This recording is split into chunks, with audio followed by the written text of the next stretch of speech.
히브리서 1장. 하나님께서는 옛날에는 예언자들을 통하여 여러 번에 걸쳐 여러 가지 방법으로 우리 조상들에게 말씀하셨으나 이 마지막 날에는 아들을 통하여 우리에게 말씀하셨습니다. 하나님께서는 이 아들을 만물의 상속자로 세우셨습니다. 그를 통하여 온 세상을 지으신 것입니다. 그는 하나님의 영광의 광채시요 하나님의 본체대로의 모습이십니다. 그는 자기의 능력 있는 말씀으로 만물을 보존하시는 분이십니다. 그는 죄를 깨끗하게 하시고서 높은 곳에 계신 존엄하신 분의 오른쪽에 앉으셨습니다. 그는 천사들보다 훨씬 더 높게 되셨으니 천사들보다 더 빼어난 이름을 물려받으신 것입니다. 하나님께서 천사들 가운데서 누구에게 너는 내 아들이다. 내가 오늘 너를 낳았다. 하고 말씀하신 적이 있습니까? 또 나는 그의 아버지가 되고 그는 내 아들이 될 것이다. 하고 말씀하신 적이 있습니까? 그러나 자기의 맏아들을 세상에 보내실 때에는 하나님의 천사들은 모두 그에게 경배하여라 하고 말씀하셨습니다. 또 천사들에 관해서는 성경에 이르기를 하나님께서는 천사들을 바람으로 삼으시고 시중꾼들을 불꽃으로 삼으신다 하였고, 아들에 관해서는 성경에 이르기를 하나님 주님의 보좌는 영원 무궁하며 공의의 막대기는 곧 주님의 왕권입니다. 주님께서는 정의를 사랑하시고 불법을 미워하셨습니다. 그러므로 하나님, 곧 주님의 하나님께서는 주님께 즐거움의 기름을 부으셔서 주님을 주님의 동료들 위에 높이 올리셨습니다. 하였습니다. 또 이렇게 말하였습니다. 주님께서는 태초에 땅의 기초를 놓으셨습니다. 하늘은 주님의 손으로 지으신 것입니다. 그것들은 없어질지라도 주님께서는 영원히 존재하십니다. 그것들은 다 옷처럼 낡을 것이요 주님께서는 그것들을 두루마기처럼 말아 치우실 것이며 그것들이 다 옷처럼 변하고 말 것입니다. 그러나 주님께서는 언제나 같으시고 주님의 세월은 끝남이 없을 것입니다. 그런데 하나님께서 천사 가운데서 누구에게 내가 내 원수들을 내 발 아래에 굴복시킬 때까지 너는 내 오른쪽에 앉아 있어라 하고 말씀하신 적이 있습니까? 천사들은 모두 구원의 상속자가 될 사람들을 섬기도록 보내심을 받은 영들이 아닙니까? 히브리서 2장. 그러므로 우리는 들은 바를 더욱 굳게 간직하여 잘못된 길로 빠져드는 일이 없어야 마땅하겠습니다. 천사들을 통하여 하신 말씀이 효력을 내어 모든 범행과 불순종하는 행위가 공정한 갚음을 받았거든. 하물며 우리가 이렇게도 귀중한 구원을 소홀히 하고서야 어떻게 그 갚음을 피할 수 있겠습니까? 이 구원은 주님께서 처음에 말씀하신 것이요 그것을 들은 사람들이 우리에게 확증하여 준 것입니다. 그리고 하나님께서도 표징과 기이한 일과 여러 가지 기적을 보이시고 또 자기의 뜻을 따라 성령의 선물을 나누어 주심으로써 그들과 함께 증언하여 주셨습니다. 하나님께서는 지금 우리가 말하는 장차 올 세상을 천사들의 지배 아래에 두신 것이 아닙니다. 어떤 이가 성경 어딘가에서 이렇게 증언하였습니다. 사람이 무엇이기에 주님께서 그를 기억하여 주시며 인자가 무엇이기에 주님께서 그를 돌보아 주십니까? 주님께서는 그를 잠시 동안 천사들보다 못하게 하셨으나 영광과 존귀의 면류관을 그에게 씌워주셨으며 만물을 그의 발 아래에 복종시키셨습니다. 하나님께서 만물을 사람에게 복종시킴으로써 그에게 복종하지 않는 것이라고는 아무것도 없게 하신 것입니다. 그러나 지금 우리가 보기로는 아직도 만물이 다 그에게 복종하고 있는 것은 아닙니다. 예수께서 다만 잠시 동안 천사들보다 낮아지셔서 죽음의 고난을 당하심으로써 영광과 존귀의 면류관을 받아 쓰신 것을 우리가 봅니다. 그는 하나님의 은혜로 모든 사람을 위하여 죽음을 맛보셔야 했습니다. 하나님께서는 만물을 창조하시고 만물을 보존하시는 분이십니다. 그러므로 하나님께서 많은 자녀를 영광에 이끌어 들이실 때에 그들의 구원의 창시자를 고난으로써 완전하게 하신다는 것은 당연한 일입니다. 거룩하게 하시는 분과 거룩하게 되는 사람들은 모두 한 분이신 아버지께 속합니다. 그러함으로 예수께서는 그들을 형제자매라고 부르시기를 부끄러워하지 않으셨습니다. 그리하여 그분은 내가 주님의 이름을 내 형제자매들에게 선포하며 회중 가운데서 주님을 찬미하겠습니다 하고 말씀하시고 또 나는 그를 신뢰하겠습니다 하고 말씀하시고 보십시오. 내가 여기에 있습니다. 또 하나님께서 내게 주신 자녀들이 여기에 있습니다 하고 말씀하셨습니다. 이 자녀들은 피와 살을 가진 사람들이기에 그도 역시 피와 살을 가지셨습니다. 그것은 그가 죽음을 겪으시고서 죽음의 세력을 쥐고 있는 자, 곧 악마를 멸하시고 또 일생 동안 죽음의 공포 때문에 종로를 타는 사람들을 해방시키시기 위함이었습니다. 사실 주님께서는 천사들을 도와주시는 것이 아니라 아브라함의 자손들을 도와주십니다. 그러므로 그는 모든 점에서 형제 자매들과 같아지셔야만 했습니다. 그것은 그가 하나님 앞에서 자비롭고 성실한 대제사장이 되심으로써 백성의 죄를 대신 갚으시기 위한 것입니다. 그는 몸소 시험을 받아서 고난을 당하셨으므로 시험을 받는 사람들을 도우실 수 있습니다. 히브리서 3장. 그러므로 하늘의 부르심을 함께 받은 거룩한 형제자매 여러분, 우리가 고백하는 신앙의 사도요 대제사장이신 예수를 깊이 생각하십시오. 이 예수는 모세가 하나님의 온 집안에 성실했던 것과 같이 자기를 세우신 분께 성실하셨습니다. 집을 지은 사람이 집보다 더 존귀한 것과 같이 예수는 모세보다 더 큰 영광을 누리기에 합당한 분이십니다. 어떠한 집이든지 어떤 사람이 짓습니다. 그러나 모든 것을 지으신 분은 하나님이십니다. 모세는 하나님께서 장차 말씀하시려는 것을 증언하기 위한 일꾼으로서 하나님의 온 집안 사람에게 성실하였습니다. 그러나 그리스도는 아들로서 하나님의 집안 사람을 성실하게 돌보셨습니다.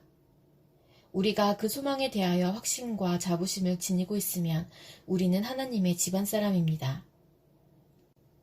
그러므로 성령이 이와 같이 말씀하셨습니다. 오늘 너희가 그의 음성을 듣거든 너희 조상들이 광야에서 시험받던 날에 반역한 것과 같이 너희 마음을 완고하게 하지 말아라. 거기에서 그들은 나를 시험하여 보았고 40년 동안이나 내가 하는 일들을 보았다. 그러므로 나는 그 세대에게 분노해서 말하였다. 그들은 언제나 마음이 미혹되어서 내 길을 알지 못하였다. 내가 진노하여 맹세한 대로 그들은 결코 내 안식에 들어오지 못할 것이다. 형제자매 여러분 가운데에 믿지 않는 악한 마음을 품고서 살아계신 하나님을 떠나는 사람이 아무도 없도록 여러분은 조심하십시오. 오늘이라고 하는 그날 서로 권면하여 아무도 죄의 유혹에 빠져 완고하게 되지 않도록 하십시오. 우리가 처음 믿을 때 가졌던 확신을 끝까지 가지고 있으면 우리는 그리스도께서 주시는 구원을 함께 누리는 사람이 될 것입니다. 오늘 너희가 그의 음성을 듣거든 반역하던 때와 같이 너희의 마음을 완고하게 하지 말아라 하는 말씀이 있는데 듣고서도 하나님께 반역한 사람들이 누구였습니까? 모세의 인도로 이집트에서 나온 사람들 모두가 아니었습니까? 하나님께서 40년 동안 누구에게 진노하셨습니까? 죄를 짓고 시체가 되어서 광야에 쓰러진 그 사람들이 아닙니까? 하나님께서는 누구에게 하나님의 안식에 들어가지 못하리라고 맹세하셨습니까? 순종하지 않은 사람들에게 하신 것이 아닙니까? 결국 그들이 들어갈 수 없었던 것은 믿지 않았기 때문임을 우리는 압니다. 히브리서 4장. 그러므로 하나님께서 주시는 안식에 들어가리라는 약속이 아직 남아있는 동안에 여러분 가운데서 거기에 미치지 못하는 사람이 아무도 없도록 두려운 마음으로 조심하십시오. 그들이나 우리나 기쁜 소식을 들은 것은 마찬가지입니다. 그런데 들은 그 말씀이 그들에게는 아무런 유익이 되지 못하였습니다. 그들은 그 말씀을 듣고서도 그것을 믿음과 결합시키지 않았기 때문입니다. 그러나 그 말씀을 믿은 우리는 안식에 들어갈 것입니다. 그것은 내가 진노하여 맹세한 것과 같이 그들은 결코 내 안식에 들어오지 못할 것이다 하고 말씀하신 그대로입니다. 사실상 하나님께서 세상을 창조하시고 모든 일을 끝마치셨으므로 그때부터 안식이 있어온 것입니다. 일곱째 날에 관해서는 어딘가에서 하나님께서 일곱째 되는 날에는 그 모든 일을 마치고 쉬셨다 하였고 또 이곳에서는 다시 그들은 결코 내 안식에 들어오지 못할 것이다 하셨습니다. 그러므로 어떤 사람들에게는 안식에 들어갈 기회가 아직 남아 있습니다. 그런데 기쁜 소식을 먼저 들은 사람들이 순종하지 않았으므로 들어갈 수 없었습니다. 그렇지만 하나님께서는 다시 오늘이라는 어떤 날을 정하시고 이미 인용한 말씀대로 오랜 뒤에 다윗을 통하여 오늘 너희가 그의 음성을 듣거든 너희 마음을 완고하게 하지 말아라 하고 말씀하셨습니다. 여호수아가 그들에게 안식을 주었더라면 하나님께서는 그 뒤에 다른 날이 있으리라는 것을 말씀하시지 않았을 것입니다. 그러니 하나님의 백성에게는 안식하는 날이 아직 남아 있습니다. 하나님께서 주실 안식에 들어가는 사람은 하나님이 자기 일을 마치고 쉬신 것과 같이 그 사람도 자기 일을 마치고 쉬는 것입니다. 그러므로 우리는 이 안식에 들어가기를 힘씁시다. 아무도 그와 같은 불순종의 본을 따르다가 떨어져 나가는 일이 없도록 해야 하겠습니다. 하나님의 말씀은 살아있고 힘이 있어서 어떤 양날칼보다도 더 날카롭습니다. 그래서 사람 속을 꿰뚫어 혼과 영을 갈라내고 관절과 골수를 갈라놓기까지 하며 마음에 품은 생각과 의도를 밝혀냅니다. 하나님 앞에는 아무 피조물도 숨겨진 것이 없고 모든 것이 그의 눈앞에 벌거숭이로 드러나 있습니다. 우리는 그의 앞에 모든 것을 드러내놓아야 합니다. 그러나 우리에게는 하늘에 올라가신 위대한 대제사장이신 하나님의 아들 예수가 계십니다. 그러므로 우리의 신앙 고백을 굳게 지킵시다. 우리의 대제사장은 우리의 연약함을 동정하지 못하시는 분이 아닙니다. 그는 모든 점에서 우리와 마찬가지로 시험을 받으셨지만 죄는 없으십니다. 그러므로 우리는 담대하게 은혜의 보좌로 나아갑시다. 그리하여 우리가 자비를 받고 은혜를 입어서 제때에 주시는 도움을 받도록 합시다. 히브리서 5장. 각 대제사장은 사람들 가운데서 뽑혀서 하나님과 관계되는 일에 임명받습니다. 그리하여 그는 사람들을 위하여 예물과 속죄의 희생 제사를 드립니다. 그는 자기도 연약함에 휘말려 있으므로 그릇된 길을 가는 무지한 사람들을 너그러이 대할 수 있습니다. 그는 백성을 위해서 속죄의 제사를 드려야 하는 것과 마찬가지로 그 연약함 때문에 자기 자신을 위해서도 드려야 하는 것입니다. 누구든지 이 영에는 자기 스스로 얻는 것이 아니라 아론과 같이 하나님의 부르심을 받아서 얻는 것입니다. 이와 같이 그리스도께서도 자기 자신을 스스로 높여서 대제사장이 되는 영광을 차지하신 것이 아니라 그에게 너는 내 아들이다. 오늘 내가 너를 낳았다. 하고 말씀하신 분이 그렇게 하신 것입니다. 또 다른 곳에서 너는 멜기세덱의 계통을 따라 임명받은 영원한 제사장이다. 하고 말씀하셨습니다. 예수께서 육신으로 세상에 계실 때에 자기를 죽음에서 구원하실 수 있는 분께 큰 부르짖음과 많은 눈물로써 기도와 탄원을 올리셨습니다. 하나님께서는 예수의 경외심을 보시어서 그 간구를 들어주셨습니다. 그는 아드님이시지만 고난을 당하심으로써 순종을 배우셨습니다. 그리고 완전하게 되신 뒤에 자기에게 순종하는 모든 사람에게 영원한 구원의 근원이 되시고 하나님에게서 멜기세덱의 계통을 따라 대제사장으로 임명을 받으셨습니다. 멜기세덱에 관하여는 할 말이 많이 있지만 여러분의 귀가 둔해진 까닭에 설명하기 어렵습니다.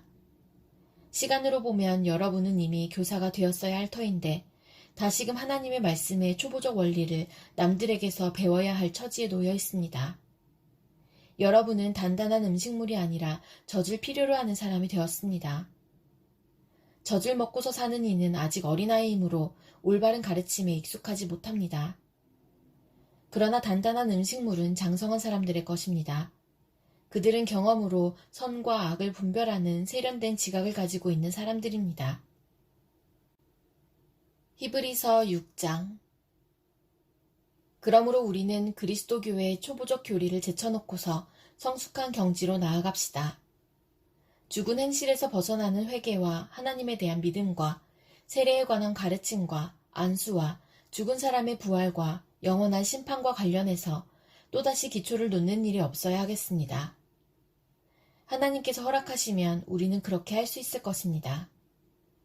한번 빛을 받아서 하늘의 은사를 맛보고 성령을 나누어 받고 또 하나님의 선한 말씀과 장차올 세상의 권능을 맛본 사람들이 타락하면 그들을 새롭게 해서 회개에 이르게 할 수 없습니다.